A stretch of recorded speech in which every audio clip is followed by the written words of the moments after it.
Hello aspirants, welcome to Simply Learn. आज हम लोग इंडियन एक्सप्रेस अखबार को पढ़ेंगे यूपीएससी एग्जामिनेशन के पॉइंट ऑफ व्यू से। तो डायरेक्टली स्टार्ट करते हैं। देखिए, पहले एक दो आर्टिकल ऐसे हैं जिनका एथिक्स में काफी रेलेवेंस हो सकता है आपका। एथिक्स में ऐसे में अगर आप कोई आर्ग्यूमेंट रेस करते हो मेंस एग्जाम के अंदर, उसके अंदर इस आर्टिकल को यूज कर सकते हो। जैसे कि रेसलर्स जो हैं अपने इंडिया के, उन्होंने जो रेसलिंग फेडरेशन ऑफ इंडिया के चीफ हैं उनके खिलाफ सीरियस एलिगेशन लगाया about financial mismanagement, poor administration और सेक्सुअल हैरेसमेंट का।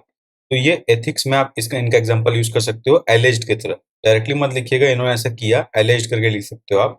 At the same time Punjab के जो फॉर्मर 5 टाइम सीएम रह चुके हैं प्रकाश सिंह बादल, तो इनका as a reconciler, as a revolutionary अपने रीजन में पंजाब में इनका क्या सिग्निफिकेंस रोल रहा है पॉलिटिकल लैंडस्केप में, उस पर आप ऐसे में और एथिक्स में इनको कोट कर सकते हो। आज का पहला इंपॉर्टेंट आर्टिकल जो आपको एग्जाम के पॉइंट ऑफ व्यू से थोड़ा रिलेवेंट रहेगा वो है ये वाला। केरला में पहला वंदे भारत ट्रेन को लॉन्च किया गया और पीएम और सीएम ने फेडरलिज्म के ऊपर पॉइंट को रेस किया। यहाँ पे फोकस किया गया कोऑपरेटिव फेडरलिज्म पे, डेवलपमेंट और स्टेट्स पे, और इंडिया डेवलपमेंट में कैसे आपस में इंटर रिलेटेड है। तो एग्जाम पॉइंट ऑफ व्यू से कभी भी आप कोई कोऑपरेटिव फेडरलिज्म क्वेश्चन लिखते हो तो ये एक डेवलपमेंट इनिशिएटिव जो केरला में भी रिसेंटली हुआ है उसको आप एग्जाम्पल की तरह कोट कर सकते हो।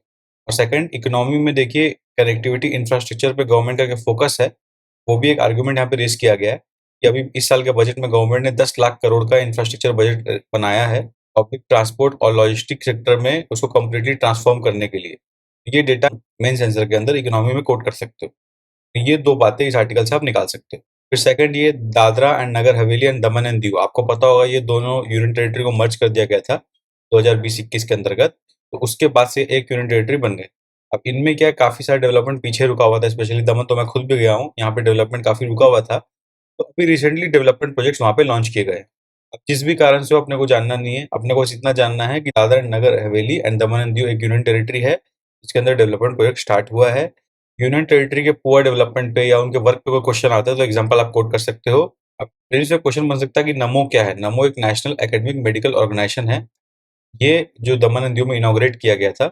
इसके बारे में आपको प्रीलिम्स में पूछ सकता, तो आपको अवेयरनेस होना चाहिए। देखिए, शायद आप इनको पहचान रहे होंगे, ये एक सीनियर एडवोकेट है, कली नरीमन, काफी पॉपुलर एडवोकेट है, 94 ईयर्स के हैं। इन्होंने 99th कॉन्स्टिट्यूशनल अमेंडमेंट एक्ट के अगेंस्ट प्रोटेस्ट किया था।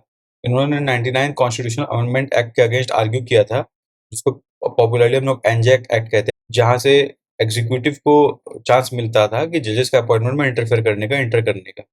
पर ये अमेंडमेंट को हटा दिया गया अनकॉन्स्टिट्यूशनल बोल के, on the ground that it alters the independence of judiciary. ऐसे कई सारे केस में नरीमन जी आर्ग्यू किए थे। तो ये सब सारे केसेस आप रिवाइज कर सकते हो कि सेकंड जजेस केस क्या होता है, एनजेक केस क्या होता है, थर्ड जज केस क्या होता है। ये सब का जजेस जुडिशियल अपॉइंटमेंट पे क्वेश्चन आया था। ये सब केस का जुडिशियल अपॉइंटमेंट के लिए काफी रेलिवेंट है। आपको पता है कि आज इस साल के स्टार्टिंग में जुडिशियल अपॉइंटमेंट एक डेढ़ महीने के लिए कंटिन्यूस न्यूज में रहा था, तो मेंस में इस पे क्वेश्चन बन सकता है। इसलिए ये सब केस आप रिवाइज कर सकते हो, जो जिसका डिटेल इसमें गिवन नहीं है, बट ये केसेस के नाम दिए हैं जिनको आप यूज कर सकते हो। फिर इस आर्टिकल में बेसिकली बेसिक स्ट्रक्चर का रिलेवेंस और सिग्निफिकेंस को दर्शा के इनका इंटरव्यू कैरी फॉरवर्ड किया गया है। तो ये आर्टिकल आपको पूरा पढ़ने की जरूरत नहीं है, बस आपको समझना है कि बेसिक स्ट्रक्चर जो है फाउंडेशन ऑफ कॉन्स्टिट्यूशन है। इस पे मेंस पे क्वेश्चन बन सकता है डायरेक्टली, ये स्टेटमेंट देके इसको एक्सप्लेन कीजिए। या फिर आपको सिंपल ये बोल सकता है कि basic structure is a foundation of constitution, prelims के अंदर स्टेटमेंट दे देगा, आपको बोलेगा सही है या गलत है, तो आपको पता होना चाहिए। फिर देखिए, आपको पता है सेम सेक्स मैरिज का इशू बहुत दिनों से इंडिया में डिस्कशन में चल रहा है। सुप्रीम कोर्ट ने पहले ही माना था, उन्होंने फिर अपने डिस्कशन में एग्री किया है। इस मुद्दे पे लेजिस्लेट करने के लिए पार्लियामेंट का पूरा पावर है, क्योंकि ये मुद्दा कॉन्करेंट लिस्ट में आता है। कोर्ट किस हद तक जा सकता है, कोर्ट का एक लिमिटेशन है इस मुद्दे में। कोर्ट इस पूरे टेरेन में एंटर करेगा तो फिर उसको स्टॉप करना मुश्किल होगा। ये मेनली मैटर लेजिस्लेशन का है। अभी कोर्ट का जो ट्रेंड देख के लग रहा है कि इस पे कोई ठोस नतीजा अभी निकलना मुश्किल है। स्पेशल मैरिज एक्ट जो है वो पर्सनल लॉ से लिंक्ड है, ये इनका कहने का मतलब है, क्योंकि उसमें कुछ एस्पेक्ट्स हैं जो पर्सनल लॉ की तरफ लिंक करते हैं। सपोज कोई स्पाउस मर जाता है तो उसमें जो उनका प्रोविजन है वो पर्सनल लॉ के बेस पे डिसाइड किया जाता है। तो ये आर्गुमेंट इन्होंने इस पूरे आर्टिकल में रेस किया है। आपको पूरा पढ़ने की जरूरत है नहीं, तो आप ये समझ सकते हो एससी ने ये बात बोला और स्पेशल मैरिज एक्ट और पर्सनल लॉ में लिंकेज है, ये एससी ने बोला है। इसको आप यूज कर सकते हो पॉलिटी में कहीं भी। फिर एडिटोरियल पेज में आज भी कोई काम का न्यूज नहीं है। आइडियाज पेज में एक इंटरनेशनल रिलेशन का रेलिवेंट न्यूज है, इंडिया और एससी पैराडॉक्स। पर इसको अभी पढ़ने का फायदा नहीं है, क्योंकि अभी डेवलप नहीं हुआ। अभी एससीओ मीटिंग होगा, चाइना उसको अटेंड करेगा, एससीओ मीटिंग में क्या क्या डिटेल हुआ, फिर आपसे रैट्स के बारे में कोई डिटेल पूछा जाएगा, तब आप उसको पढ़ोगे तो मेंस के पहले इसका ज़्यादा रिलेवेंस रहेगा, अभी कोई रिलेवेंस नहीं है इसका पढ़ने से। द वर्ल्ड पेज में कोई काम का अपडेट नहीं है, सिवाय इसके जो कल मैंने बताया था कि ऑपरेशन कावेरी इंडिया ने लॉन्च किया सूडान से लोगों को निकालने के लिए, इंडियन लोगों को। ऑपरेशन कावेरी का आपको हल्का इन्फॉर्मेशन रहे तो ठीक रहेगा बस, इसमें और डिटेल पढ़ने की जरूरत नहीं है। इकोनॉमी पेज में जो काम का न्यूज़ ये है, मंथली इकोनॉमिक रिव्यू हुआ मार्च के महीने का, जिसमें अपने फाइनेंस मिनिस्टर ने बोला कि जो ग्लोबल फाइनेंशियल स्टेबिलिटी है और एल नीनो का जो खतरा बना हुआ है इंडिया के अंदर, वो कुछ की इंडिया के ग्रोथ का रिस्क है। उसके अलावा सब कुछ बढ़िया चल रहा है। इंटरनल मैक्रो इकोनॉमिक स्टेबिलिटी अपना डेवलप हो चुका है। इन्फ्लेशनरी प्रेशर कम हो गया इंडिया में, क्योंकि फूड प्राइसेस और कोर इन्फ्लेशन सॉफ्टन हो गए हैं, कमजोर हुआ है। इससे अपने को बेनिफिट मिला है। पर अभी एल नीनो की वजह से हो सकता है ड्रॉट पड़े, जिसकी वजह से क्रॉप प्रोडक्शन में फर्क पड़ेगा। क्रॉप अल्टीमेटली इससे प्राइस का प्रेशर बढ़ सकता है। तो ये एक चैलेंज बनता है। ये हल्का ट्रेंड आपको समझ में आना चाहिए कि कैसे लिंकेज है, बस और ज्यादा इंपॉर्टेंट नहीं है समझना। अब सीबीडीटी क्या होता है? Central board of direct taxes. ये स्टैट्यूटरी बॉडी है, कैसी बॉडी है, इसका अवेयरनेस पहले आपको होना चाहिए। इसका चेयरमैन कौन है? फाइनेंस मिनिस्टर चेयरमैन होता है जनरली। तो ये दो बात आपको प्रीलिम्स के लिए अवेयरनेस होना चाहिए, बाकी डिटेल पढ़ना अभी इंपॉर्टेंट नहीं है। जब अपना मैगजीन आएगा तब देखेंगे, कोई रिलेवेंट बात निकलता है तो तब देखेंगे। एक सर्वे हुआ ओएमआई फाउंडेशन का ईज ऑफ मूविंग इंडेक्स पे, तो ये आपको पता होना चाहिए। ईज ऑफ मूविंग इंडेक्स का रिपोर्ट कौन निकालता है? ओएमआई फाउंडेशन। इसने इसका इंडेक्स भी बनाया, ईज ऑफ मूविंग इंडेक्स। 21 विषय पे है, एडॉप्शन ऑफ कैशलेस पेमेंट्स। ये आइडेंटिफाई करता है कि इंडिया में मोबिलिटी सर्विस में कैशलेस पेमेंट कितना यूज हुआ। तो इनके अकॉर्डिंग, सर्वे के अकॉर्डिंग ये पता चला कि कैशलेस पेमेंट जो है हाईएस्ट एजवाल में अडॉप्ट किया गया है। हैदराबाद लीड कर रहा है इस पूरे फ्यूचर ऑफ मोबिलिटी को अमंग मेगा सिटीज। कोलकाता जो है वो सेकंड हाईएस्ट अडॉप्शन में है कैशलेस पेमेंट का अमंग मेगा सिटीज। फिर कुछ प्रॉमिसिंग सिटीज का नाम बताया कि शिमला, कोहिमा में डिजिटल टेक्नोलॉजी को डिलीवरी और पेमेंट के लिए एक्सटेंसिवली यूज किया जा रहा है। हायर परसेंटेज ऑफ रिस्पॉन्डेंट्स जो हैं वो 3 से 4 ऑन डिमांड डिलीवरी ऐप को इस्तेमाल करते हैं पानाजी में, गोवा के अंदर। फिर मोर रिस्पॉन्डेंट्स भुवनेश्वर में जो है वो 3 से 4 एप्लीकेशन यूज करते हैं कम्युनिकेशन के लिए अपना। डिजिटल एडॉप्शन जो है वो लिमिटेड है जम्मू के अंदर, क्योंकि इंटरनेट डिसेप्शन काफी ज्यादा वहाँ पे होता है। Kanpur followed by Patna and Lucknow जो है वो highest adoption of cashless payments में बिलीव करते हैं। नागपुर जो है उसके हायर परसेंटेज ऑफ रिस्पॉन्डेंट्स हैं जिन्होंने स्मार्टफोन्स 3 से 4 अधिक ऐप यूज करना स्टार्ट किया है। कोची में जो है ग्रेटेस्ट प्रॉमिस दिखा है adoption of active and shared mobility. लोग ना शेयर्ड मोबिलिटी में कोची में ज्यादा यकीन करते हैं। अहमदाबाद में highest willingness to adopt electric vehicle का संभव दिखा है। गुजरात साइड में लोग ई व्हीकल्स की तरफ ज्यादा केंद्रित है। ये डेटा आपके लिए इतना रेलिवेंट है मैं आपको बता नहीं सकता। इसमें आपका 3 4 क्वेश्चन का आंसर आप डायरेक्टली डेटा उठा के चिपका सकते हो। इसलिए ये आर्टिकल का डेटा आप, ये मैं जूम कर दिया, इसको आप लोग चाहो तो स्क्रीनशॉट भी ले सकते हो।